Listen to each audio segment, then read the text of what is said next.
sangaiyumpha ising Echaona Maram oiduna thumjinkhrabasingi relief camp hangduna leiribasingda hannagi zilla parishad Hibjur Rahaman Angouna thaknaba esing amasung relief camp singda angamba selgi mateng pangkhare loinana esingna thumjinkhraba mafamsing DC thoubal Ahanthem Subhas amadi SDO thoubal amasung SDC thoubalga loinana relief camp singsu Yengsinkhre. Haukiba August ki tang trampal amadi kullo naba ahing dagi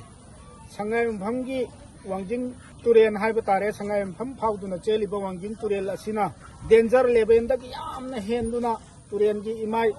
pabana maram oiraga sangaiyumpham prajagi awabada khoi khangbo kendra gi MLA amadi khoi gi ai sama former zilla parishad loinana khoi gi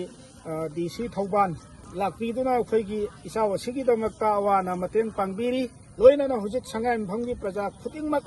190% yung khudingmak ising changbana maram oiraga sangaiyumphamgi praja haingai leitana ware aduna maram oiraga khoigi mari leinaba department amadi government gi side tagi sangaiyumphamgi ichawna sokhallaba mafamsing amadi ichawna wahallaba miyoising asigi damakta kari tengbang piba yabage haibadu sarkarna amuktang